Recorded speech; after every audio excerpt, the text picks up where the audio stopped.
Hello दोस्तों, refix India के YouTube channel पे आपका फिर से स्वागत है।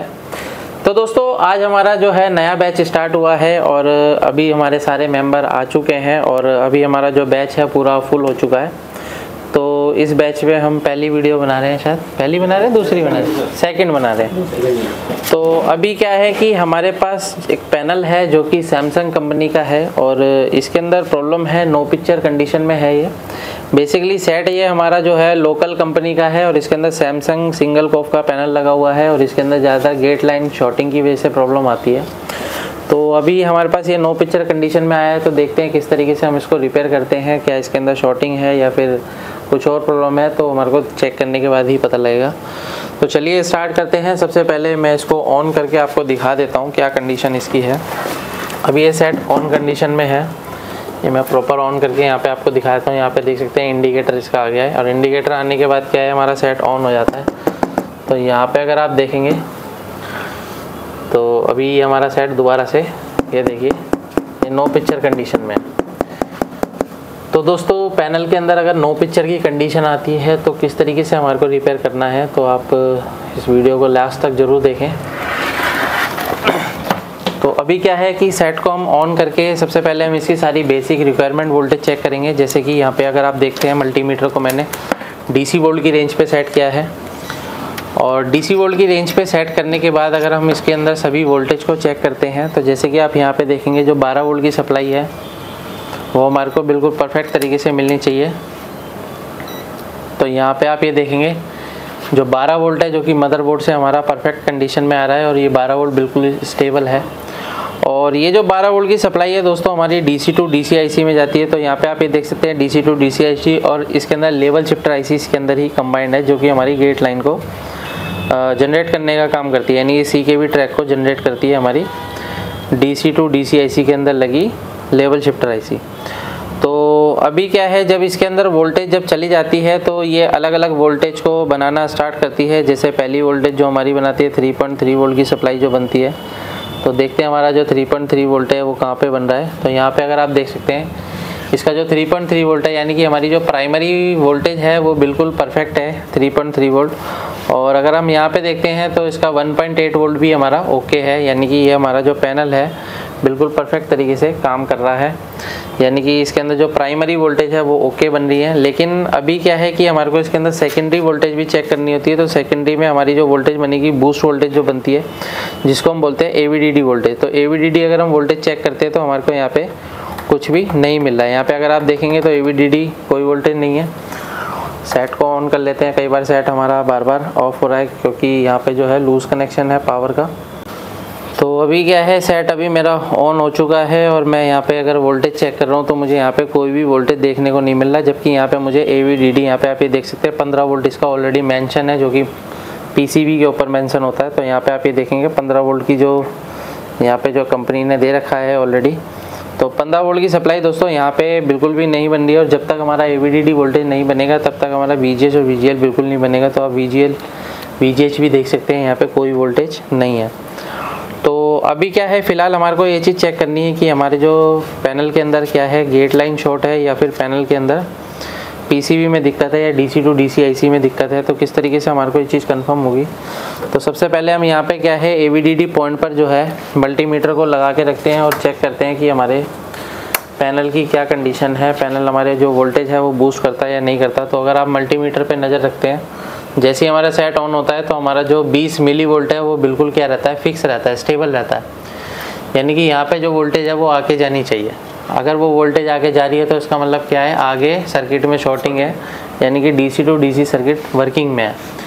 तो अभी हमारे को यहाँ पे कोई भी कंडीशन देखने को नहीं मिल रही है कि भाई, मैं दोबारा से इसको चेक कर लेता हूँ, एक बार पावर निकाल के दोबारा लगाता हूँ। तो यहाँ पे अगर हम देखते हैं तो यहाँ पे जो है वोल्टेज को बूस्ट होना चाहिए, यानी कि वोल्टेज हल्का सा बूस्ट होके वापस से कम हो जाता है, लेकिन यहाँ पे ऐसा कुछ भी नहीं मिल रहा है। तो इस कंडीशन में दोस्तों हमारे को करना क्या है, सबसे पहले देखिए ये प्रॉब्लम जो है अभी DC टू DC IC जो है हमारी वर्किंग में ही नहीं है, यानी कि अभी ये बिल्कुल भी काम नहीं कर रही है, यानी कि ये स्टार्ट ही नहीं हो रही है। इसके अंदर प्राइमरी वोल्टेज तो बिल्कुल ओके है लेकिन सेकेंडरी वोल्टेज बिल्कुल भी इसके अंदर नहीं है। तो इस कंडीशन में हमारे को सबसे पहले PCB के अंदर शॉर्टिंग चेक करनी होगी कि शॉर्टिंग, कई बार क्या होता है PF शॉर्ट हो जाते हैं, कई बार कोई रेजिस्टेंस ओपन भी हो जाती है, तो ये चीज़ हमारे को इसके अंदर देखनी होगी। तो सबसे पहले हम मल्टीमीटर को यहाँ पे कंटिन्यूटी की रेंज पे लगा लेते हैं, और यहाँ पे अगर आप चेक करते हैं तो यहाँ पे हमारे को क्या कंडीशन मिलती है वो चीज़ देखते हैं। तो यहाँ पे कुछ पीएफ लगे हुए हैं, इन सभी पीएफ को हम एक एक करके चेक करेंगे कि कोई पीएफ हमारे को आपस में शॉर्टिंग तो नहीं दिखा रहा है। तो यहाँ पे आप ये देख सकते हैं, ये पीएफ जो है हमारे को शॉर्टिंग नहीं दिखा रहा है। यहाँ पे कुछ कॉइल लगी हुई हैं, कॉइल हमारी ओके हैं। और यहाँ पे देखते हैं ये पीएफ भी हमारे ओके हैं, यहाँ पे भी एक कॉइल लगी हुई है। यहाँ पे देख सकते हैं आप कैपेसिटर ओके हैं। यहाँ पे देखते हैं, यहाँ पे हमारे को एक कॉइल लगी हुई है। तो अभी क्या है कि हमारे को जो है यहाँ पे आप ये देखेंगे, ये भी हमारा ओके है, ये भी ओके है। तो पीएफ ऑलमोस्ट दोस्तों इसके ओके हैं, यानी कि पीएफ में कोई भी दिक्कत नहीं है। तो यहाँ पे अगर हम देखते हैं तो यहाँ पे भी कोई प्रॉब्लम नहीं है। तो अभी क्या है कि अगर इस कंडीशन में हमारे पास पैनल है तो सबसे पहले हम क्या काम करेंगे, इस तरीके की दिक्कत आती है तो सबसे पहले हम DC टू DC IC को रीसोल्ड करके देखते हैं। कई बार DC to DC IC working में नहीं आती है या मॉइस्चर की वजह से प्रॉब्लम करती है, तब भी इस तरीके की दिक्कत देखने को मिलती है। तो पहले मैं क्या काम करता हूँ, इसको एक बार रीसोल्ड करके देखता हूँ, और रीसोल्ड करने के बाद देखते हैं क्या हमारे को रिज़ल्ट मिलता है इसके अंदर। तो यहाँ पे क्या है आप देखेंगे, तो ये DC टू DC IC है, लेकिन इसका प्राइमरी सर्किट जो है बिल्कुल परफेक्ट तरीके से काम कर रहा है, सेकेंडरी सर्किट इसका काम नहीं कर रहा है। तो इस तरीके से हम इसके ऊपर हमेशा पेस्ट लगाते हैं। तो पेस्ट आपको बिल्कुल भर भर के नहीं लगाना है, इसके अंदर बिल्कुल हल्के से पेस्ट लगा के इसको क्लीन करना होता है। तो यहाँ पे मैं इसका इस तरीके से पेस्ट लगा लेता हूँ। देखिए अब ये पेस्ट लगाने के बाद क्या है, हम आयरन ले लेते हैं और आयरन से हल्के हाथ से हम इसको रीसोल्ड करेंगे। तो यहाँ पे देख लेते हैं हम,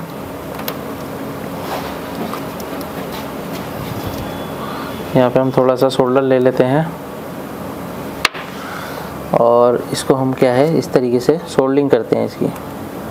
तो दोस्तों जब भी आप सोल्डिंग करोगे बिना सोल्ड के जो पेस्ट के है सोल्डिंग नहीं करना है, क्योंकि कई बार क्या होता है कि आपस में जो पिनें होती हैं वो शॉर्ट हो जाती हैं, जिसकी वजह से इस तरीके की कंडीशन हमारे को देखने को मिलती है। ये देखिए इस तरीके से आपको ये क्लीन करना है। तो अभी क्या है कि हमारी जो सभी पिनें हैं वो प्रॉपर तरीके से जो है सोल्डिंग हो चुकी है इस तरीके से। और उसके बाद क्या करना है दोस्तों, इसको हमारे को क्लीन करना है। जब भी हम ये काम करते हैं, काम करने के बाद हमारे को ये क्लीन करना होता है ताकि इसके ऊपर पेस्ट ना रहे। पेस्ट रहेगा तो इसके ऊपर धूल मिट्टी की वजह से दोबारा से प्रॉब्लम कर सकती है। क्या है मैं यहाँ पे इसको क्लीन कर लेता हूँ। तो जब भी आप क्लीन करते हैं इस तरीके से आप थिनर का यूज़ करके इसको इस तरीके से क्लीन कर सकते हैं। तो अभी क्या है कि यहाँ पे आप ये देखेंगे बिल्कुल परफेक्ट तरीके से जो है ये हमारा क्लीन हो चुका है। तो बिल्कुल ओके हो गया है यहाँ पे क्लीन करके। तो अभी क्या है यहाँ पे हम हल्की सी पहले हीट देते हैं ताकि जो इसके ऊपर सोल्डर लगा होगा वो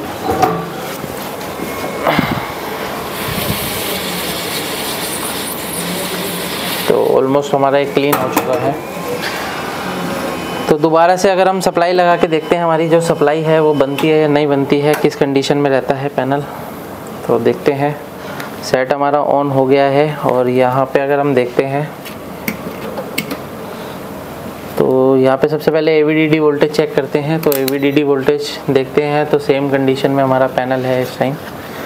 तो देखिए दोस्तों अभी क्या है कि हमारा जो पैनल है सेम कंडीशन में है और हमने DC टू DC IC भी रीसोल्व कर दी है और फिर भी इस तरह की कंडीशन में है। तो सबसे पहले मैं इसकी अभी जो है रोम IC बदल के देखता हूँ, जो कि हमारी रोम IC है। अगर रोम IC के अंदर कई बार क्या होता है सॉफ्टवेयर करप्ट हो जाता है, तब भी इस तरीके की दिक्कत देखने को मिलती है। तो अभी मैं सेट को ऑफ करता हूँ और सबसे पहले हम इसकी रोम IC को चेंज करके देखते हैं। और रोम IC को देखिए दोस्तों, इसको प्रोग्राम करने में थोड़ी सी दिक्कत आती है, तो आप इसकी रोम IC को रिप्लेस कर सकते हैं सेम PCB से। तो यहाँ पे क्या है इस तरीके से हम इसके अंदर पेस्ट लगाते हैं और इस तरीके से हम इसको पहले रोम आईसी को हम निकाल लेते हैं। ये देखिए इस तरीके से आप रोम आईसी को निकाल सकते हैं। हमने रोम आईसी को निकाल के साइड में रख दिया और दूसरी रोम आईसी को निकाल के हम सेम पीसीबी में लगाएंगे और यहाँ पे हम थोड़ा सा पेस्ट ले लेते हैं ताकि परफेक्ट तरीके से ये बैठ जाए। एयर का प्रेशर थोड़ा कम करो।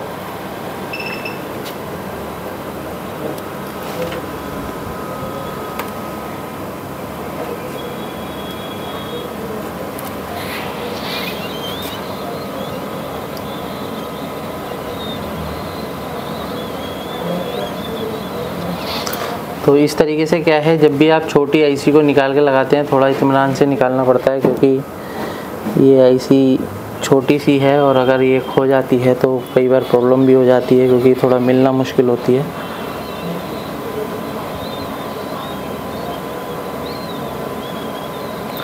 तो अभी क्या है, ये परफेक्ट तरीके से लग चुकी है।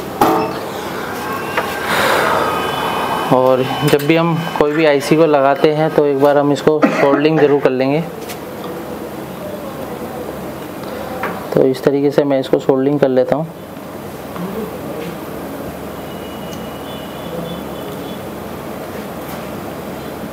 अभी क्या है, ये परफेक्ट तरीके से लग चुकी है और इसको हम क्लीन करेंगे क्लॉथ के साथ। तो देखिए दोस्तों, इस तरीके की दिक्कतें बहुत सारी हमारे को देखने को मिलती है। कई बार डीसी टू डीसी सर्किट में दिक्कत होती है, कई बार टी-कॉन में दिक्कत होती है। तो इस तरीके की दिक्कत जो होती है हमारे को पकड़ने के लिए क्या होता है, प्रॉपर तरीके से ट्रेनिंग चाहिए होती है। अगर आपको रिपेयर करने में प्रॉब्लम आती है तो आप हमारी ट्रेनिंग को ज्वाइन कर सकते हैं।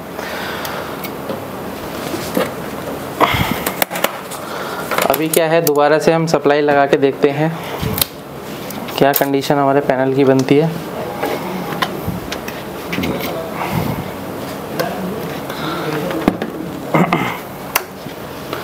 तो AVDD पे अगर हम लगा के देखते हैं, अभी सेट हमारा ऑन होगा तो यहाँ पे आप ये देख सकते हैं जो 15 वोल्ट की सप्लाई है बिल्कुल परफेक्ट तरीके से हमारी बन गई है। यहाँ पे आप ये देखेंगे 15 वोल्ट ओके है और यहाँ पे अगर हमारा जो VGH वोल्टेज है वो भी ओके है। तो ऑलमोस्ट दोस्तों जो हमारी वोल्टेज है वो ओके है। तो चलिए अभी पिक्चर देखते हैं, पिक्चर की क्या कंडीशन है, क्योंकि क्या है इसकी सेकेंडरी वोल्टेज जो है हमारी नहीं बन रही थी। अभी आप यहाँ पे देख सकते हैं पिक्चर हमारी बिल्कुल परफेक्ट तरीके से बन गई है। इस तरीके से आप किसी भी सेट को आसान तरीके से रिपेयर कर सकते हैं। अगर आपको पैनल रिपेयर करने में प्रॉब्लम आती है तो पैनल की आप ट्रेनिंग ले सकते हैं हमारे ऐसे। वीडियो आपको पसंद आए तो वीडियो को लाइक करें, शेयर करें, कमेंट करें। Thank you friends.